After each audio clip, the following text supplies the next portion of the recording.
da conduta lesiva. Né? Então, quer dizer, é uma reparação que, por exemplo, no caso francês dos fundos médicos, às vezes demora no máximo 6 meses. Né? E depois o fundo médico, numa ação regressiva, vai atrás do agente ofensor e aí sim podendo, inclusive, ingressar com uma demanda punitiva e uma punição racionalizada, né? Uma punição com um foco preventivo, para evitar que aquele dano ocorra novamente. Então,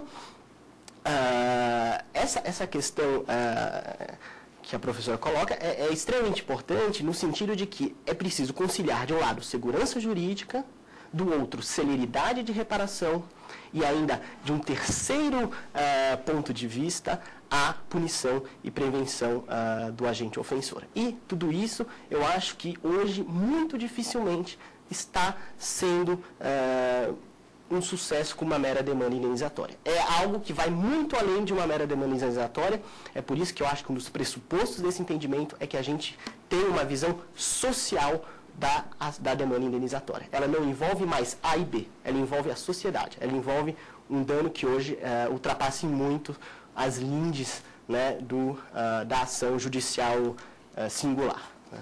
Bem, para a sua primeira intervenção, eu passo aqui ao professor Guilherme Souza, ele que também é advogado e professor no Instituto Superior de Brasília, IESB, né, professor? IESB.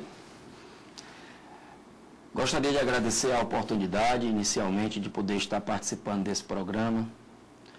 Para mim é uma honra, simplesmente por debater com duas pessoas de peso no assunto, uma que milita na área da advocacia e outra que milita julgando. Então não digo que duas moedas em dois reversos, mas pelo contrário, são duas ações em conjunto que demonstram a praticidade maior de como o problema vem sendo tratado no Brasil, experiências essas que podem ser trazidas e melhoradas a cada dia. Parabenizar o trabalho do professor Daniel Levi, que com bastante clareza trouxe uma interessante sistematização, além de uma evolução histórica profunda, didática, sobre o tema da responsabilidade civil, não só no Brasil, mas especialmente no mundo. E suscitou uma importância que até então não vinha sendo suscitada nos últimos tempos, que é a questão da responsabilidade civil para essa sociedade dita pós-moderna, nem mais contemporânea, uma sociedade de riscos, que cada vez mais se envolve com problemas que o direito por si só não é capaz de solucionar, pronto e acabadamente. Percebe que a professora Clarissa tocou em um ponto interessantíssimo, que foi a questão da segurança jurídica. E logo eu já vou adiantar que esse será também um ponto a ser analisado por mim, que muito me interessou ao longo do trabalho, e que eu gostaria que o professor Daniel também pudesse tecer maiores considerações. De todo modo, eu gostaria de dizer que a minha inquietude quanto ao tema demonstrou-se um tanto maior do que a da professora Clarice. E nisso eu gostaria de ouvir as propensões do professor Daniel no que diz respeito às suas propostas, quando da finalização de seu trabalho, quase que numa síntese conclusiva, a respeito de como deveria se dar essas balizas indenizatórias na legislação. Ou seja, a proposta de uma legislação tendente a enxertar no ordenamento uma ideia de como se deve responsabilizar o agente causador do dano. Esse é um ponto interessante. A questão que eu gostaria que o senhor abordasse inicialmente é a seguinte: se há essa tendência ou essa proposta de se inserir num corpo legislativo mecanismos, fins e talvez mais fortes e previsíveis, tendentes a afastar uma possível insegurança jurídica, para que se possa ter critérios de reparar o dano, não seria também um contrassenso eu inserir isso em legislação e possivelmente, em se tratando de uma sociedade de risco, como a que vivemos atualmente, ter, diante de um caso em concreto, não albergado pela legislação, uma desproteção ou ter que me utilizar de instrumentos como analogia, os princípios gerais do direito, ou voltar para a máxima das cláusulas gerais? Muito obrigado, questão extremamente importante. Na verdade, o que eu acho que nós estamos fazendo aqui é exatamente o objetivo do meu trabalho, é esse debate. Então, já respondendo à questão da concretude, o meu objetivo, em nenhum momento, desde o início, e isso eu deixei bastante claro, eu acho, foi apresentar uma categoria, ou um dano moral punitivo, ou um dano punitivo dissociado do dano moral, ou uma proposta de legislação que criasse, por exemplo, um fundo de indenização para as vítimas de um acidente aéreo, ou para as vítimas do acidente com o Césio, que nós tivemos no Brasil em relação à questão nuclear. Mas eu acho que é extremamente importante começar a pensar nesse tipo de assunto. Porque, bem ou mal, um trabalho que, no fundo, tem essa ideia de suscitar o debate, ele precisa, pelo menos, mostrar onde está aquela luz lá no final do túnel, porque senão vira uma mera ideologia.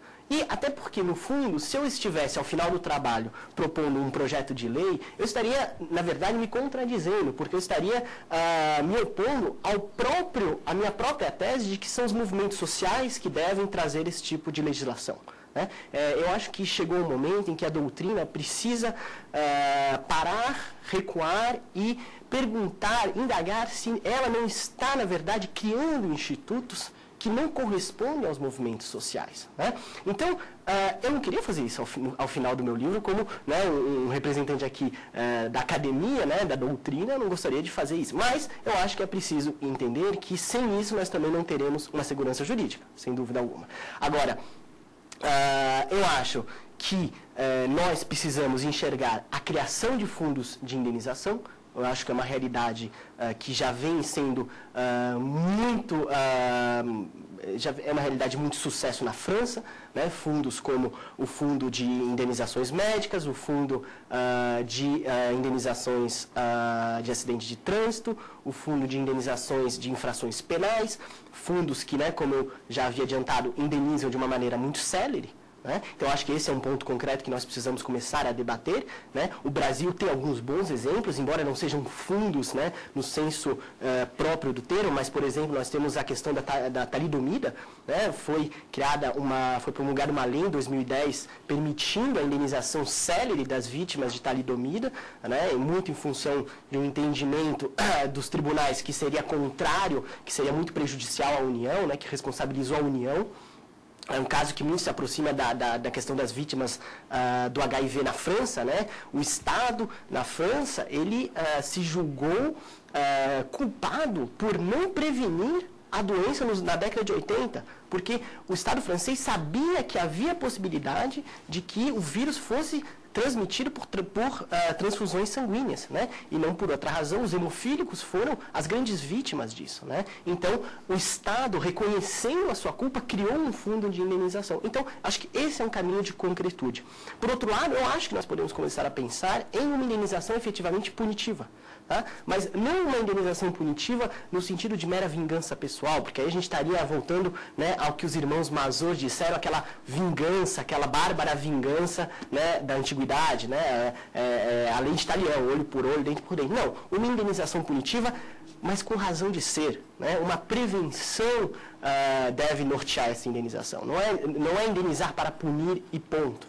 Eu não quero aqui propor algo puramente retroativo. A gente precisa, como a professora Clarice bem disse, a gente precisa começar a pensar no futuro, na proatividade. Então, é preciso que haja uma indenização aqui com base com o objetivo de evitar acidentes futuros. Exemplo que é absolutamente recente, os acidentes com o bonde em Santa Teresa. Poxa, são acidentes totalmente anunciados, são verdadeiras tragédias anunciadas. Então, quer dizer, são indenizações nesses casos que poderiam ter sido demandadas anteriormente, com base em laudos anteriores, que já haviam sido publicados, que eram de conhecimento das autoridades, a fim de que fosse estipulada uma multa, ou fosse estipulada mesmo uma indenização preventiva para que a concessionária, a responsável, pudesse ali fazer os reparos, por exemplo. Então, esse é um exemplo. Na França, nós tivemos vários exemplos de indenização preventiva para retirar antenas telefônicas. Hoje há um grande debate se há ou não há prejuízo das antenas telefônicas do próprio aparelho celular. Então, quer dizer, a gente precisa começar a olhar para o futuro. Eu acho que uma vez que o dano se realizou, é o fracasso da disciplina. Eu acho que a disciplina da responsabilidade civil pode ser maior se ela estiver concentrada na prevenção de dano e deixar a reparação para instrumentos mais céleres, né? Então, acho que esses são caminhos, professor, acho que esses são caminhos de concretude.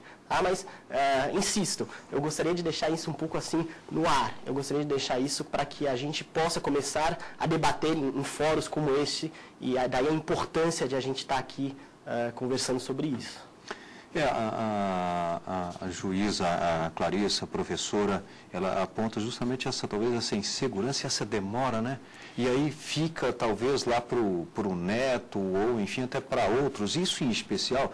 Vamos pegar aqui, talvez, um exemplo simples que me veio à mente aqui. Você está andando numa estrada, cai um imenso buraco, quebra a roda de seu carro, lógico, o Estado deve ali, então, lhe reparar.